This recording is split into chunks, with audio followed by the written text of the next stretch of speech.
Hello, I'm Dave and this is Logan, out once again for a walk in the countryside. Thanks for joining us. Now today we're at a little place called Michelmersh in Hampshire. It's about 3 miles north of Romsey. And we're going to be doing a roughly 4.5 mile circular route taking in the 3 villages of Michelmersh, Mottisfont and Kimbrидge. And along the way we'll be seeing 2 churches, 2 rivers, a disused railway line, a disused canal, an old abbey, a quite extraordinary tree and some quite stunning scenery along the way. Now I'm filming towards the end of April, but it's a beautiful glorious spring day. The sun is out, there's hardly a cloud in the sky, a little bit of a wind that'll keep us nice and cool, so it should be perfect for walking. So do join us. Well, I've parked my car at a little car park space area opposite the Bare and Ragged Staff pub, which is just behind me here, just close to the A3057. It has 16th century origins, and the interesting pub sign is presumably based on the Earl of Warwick's coat of arms, on which there's a bear and a ragged staff. We're leaving the car at opposite the pub, initially going to make our way northwest, slightly uphill, along a single track tarmac road that's actually part of the Monarchs Way. It really is quite glorious at the moment. So we're heading along this road that's going to take us to our first village of the walk at Michelmersh. I mentioned earlier we're on the Monarchs Way, which is the 625 mile long distance path that represents the escape route of King Charles II when he, after his defeat at the Battle of Worcester in 1651. I think the route went from Worcester all the way over to Bristol and then Yeovil and all the way to Shoreham. Now this is one of these walks where, although I'm heading uphill, you do have to just keep looking back from time to time over the hedgerows because there are some terrific views. In fact, all the way along this walk it is important to just stop from time to time and look back, because there are going to be some great 360-degree views throughout a fair portion of the walk itself. We've made our way to the little village of Michelmersh, and there's a few things I want to have a quick look at in the northern end of the village. Michelmersh, I think, means large marsh. The first thing we're going to have a look at is this church, and it really is something special. Isn't that quite exquisite? It's the St Mary's Church, originally built in the 12th century, and the chancel was then lengthened in the mid 13th century. I think the tower has got 15th century origins, and there was a major restoration in 1847. So it's got a chancel, north transept, nave with a south aisle, wooden south porch, and I think the tower holds 3 bells. You know, I think this is one of my favourite churches so far in the whole of these walking series. It really is quite alluring. I think it's the little wooden tower. Anyway, I also want to show you a field that's just to the side of the church. Another beautiful view of the church that it sits on high ground. Really is a superb location. Of course, it always looks good on a lovely sunny day. Now, the field that's right next to it is called the Agincourt Field. Back in 1415, something like 600 Templar knights and archers gathered here for 2 nights before marching on to Southampton to join ships to France to fight at the Battle of Agincourt.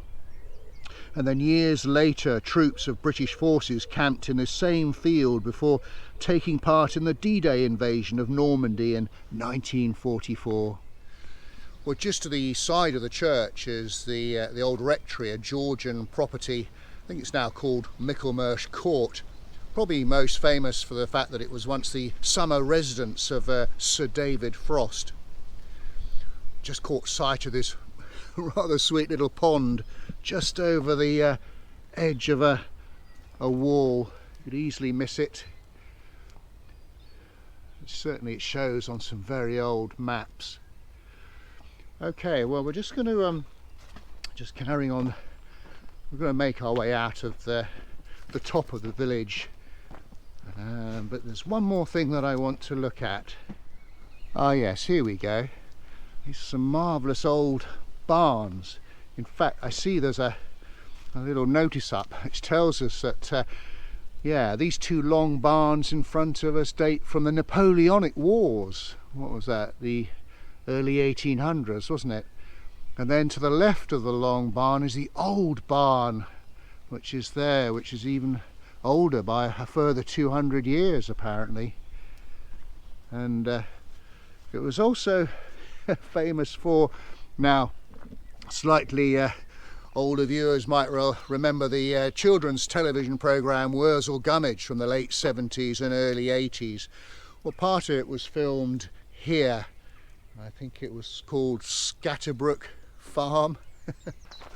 Wow, look at that. Well, we've already seen what I think is one of the prettiest churches in the series. This must be a contender for one of the most exquisite thatched properties. I love the way the thatch goes all the way down the side on the left there. And what a magnificent door. I wonder how old that is.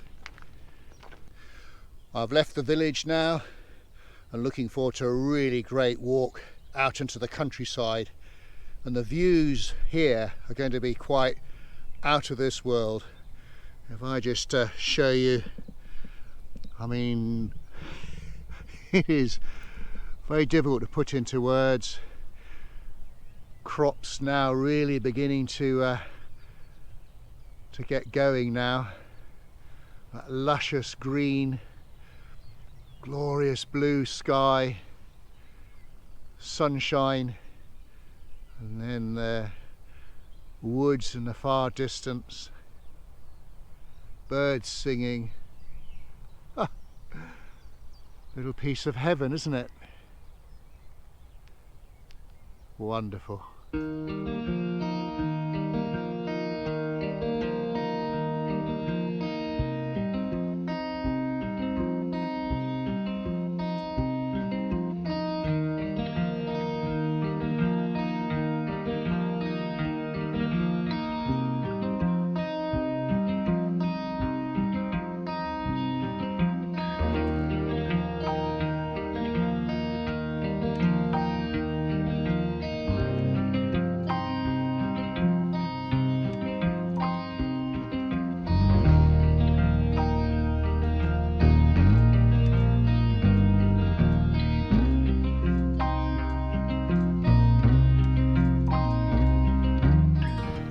Another sign that spring is very much here.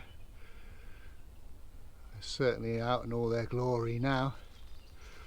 Okay, well, we're just at the top of a hill, just going through a lovely little shaded copse, and then this is going to take us out into another field, and then we will start a little downhill section.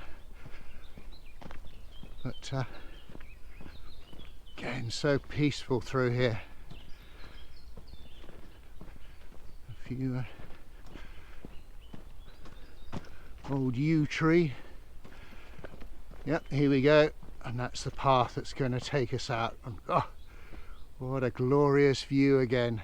Well, I'll tell you what, I think the views on this side of the copse are even better. Just across the other side of the valley there. That's Mottisfont down on the other side, which we'll be paying a visit to very shortly. But we're going to continue across this field, eventually going to make our way to the River Test. We just made our way down off the ridge. Came down quite a steep incline, but fortunately there was a railing to help, so it was perfectly safe. So we're just going to cross the A3057 again, but before we do, there's quite an enchanting valley just by me here, with quite a steep hill on the far side, and then I see there's sheep in the far distance. Logan is on a lead. I think I can see some lambs as well. Again, another sign of spring. I'll see if I can get my zoom lens out and get some cute little pictures for you. Just by me here is the remains of an old railway track, the old Sprat and Winkle line. Regular viewers will have seen this before on some previous videos. And so it goes all the way down there. That was the old line that ran from Redbridge in Southampton to Andover. Opened in 1865 and closed in the late 1960s. A little sign here tells us that we're on the Test Way, which is a 44-mile long distance path from Walbury Hill in West Berkshire to Ealing in Southampton.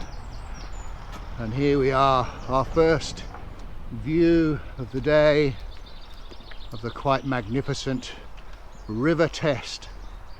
And it really is looking quite glorious today, isn't it? One of the great Hampshire chalk streams. It's 40 miles long, rises from Ash near Basingstoke, and of course goes all the way to Southampton water. Let's have a look on the other side. Oh wow,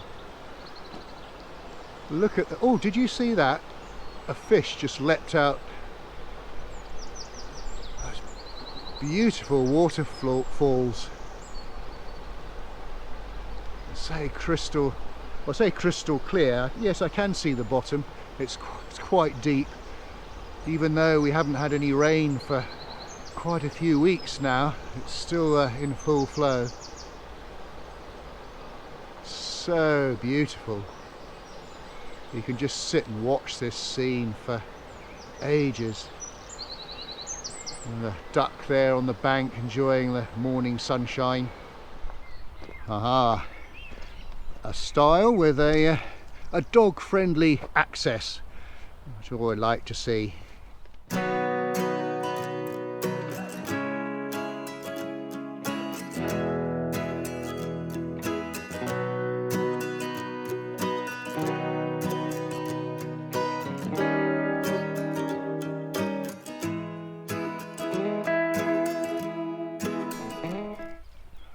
Another beautiful, I'm guessing this is part of the River Test floodplain. May well flood in the winter, but glorious now. Again, there's some sheep in this field, so I've got Logan back on the lead for a little bit. And again, this is we're eventually going to make our way towards the next village, which is Mottisfont. Well, ladies and gentlemen, when I do win the lottery, look at this. What a place.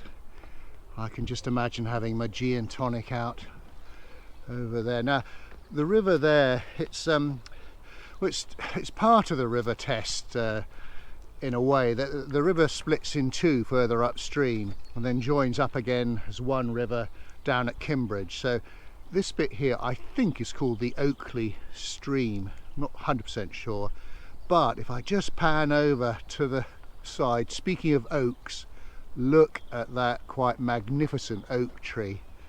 Isn't that something special? I can't get any nearer because it's on private ground, but they reckon that 1.5 meters up it's something like 11 meters in girth at least. I think the UK record is just over 13 metres for a pedunculate oak up in Lincolnshire. But, you know, to put that in perspective, you know, a lot of my walks are done on the New Forest, and one of the largest trees there, of course, is the Nightwood oak at 7.5 metres girth. Well, that's a tiddler compared to that. I mean, it is hollow, but it is still very much alive. Tremendous, it really is.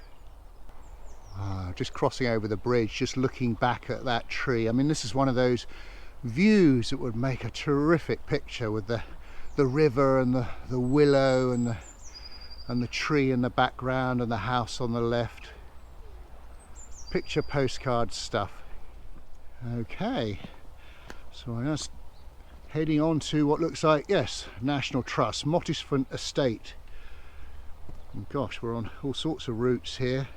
The parish path, the Mottisfont Estate path and the Monarchs Way. Oh, and we're also on the test way. But again, so we're heading towards the grounds of Mottisfont and Mottisfont Abbey, should I say.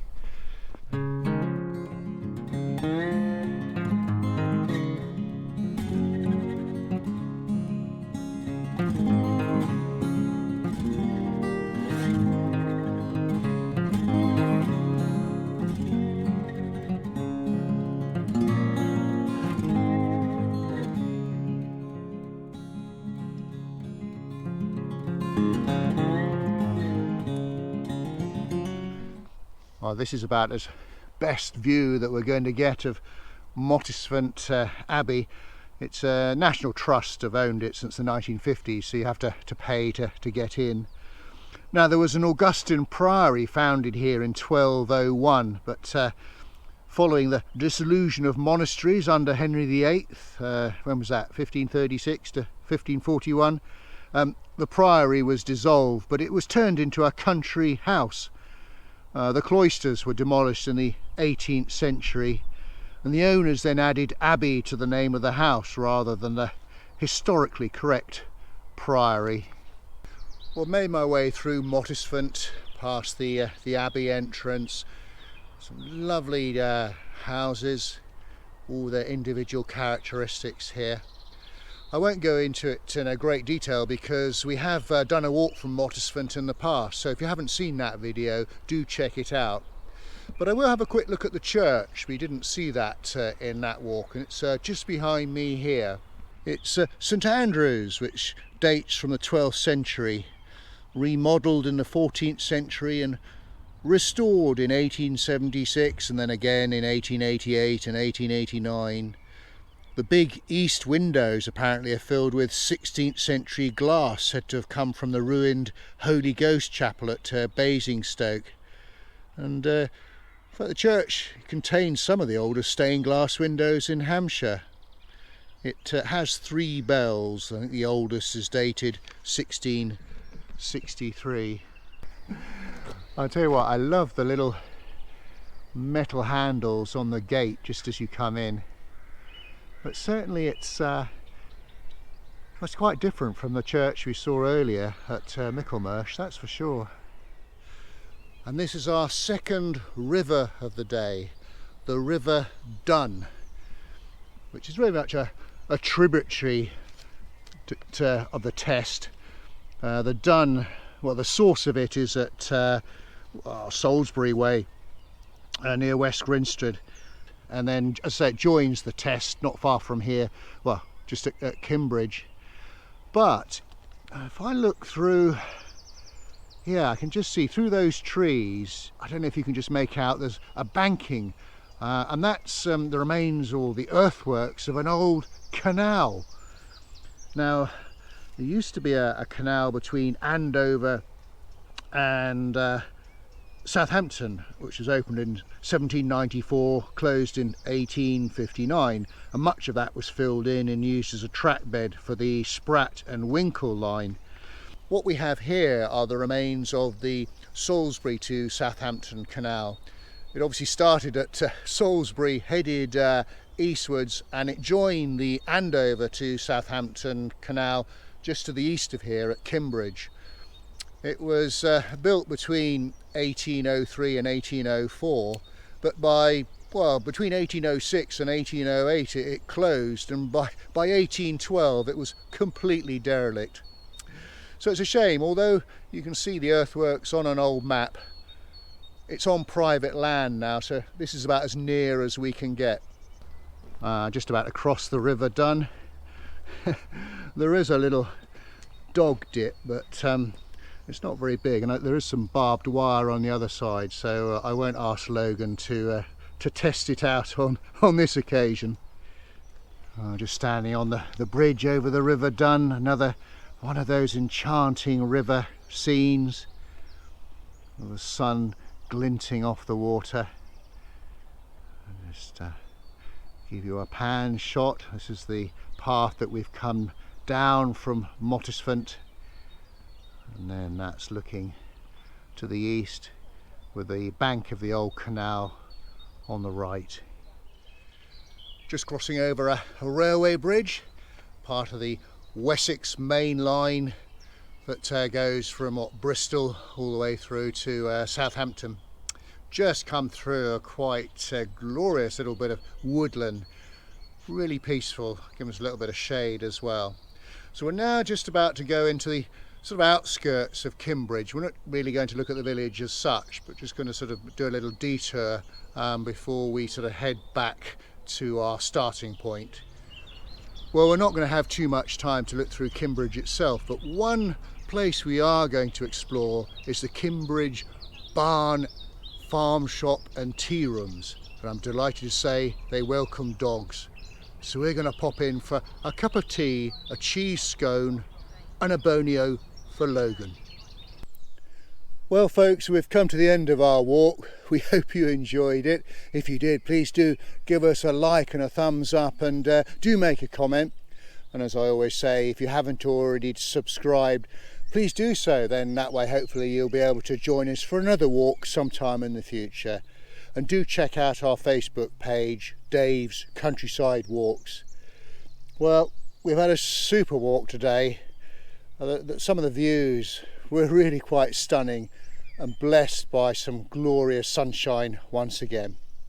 So until we meet again, thanks for watching and cheerio. Yeah. Good boy.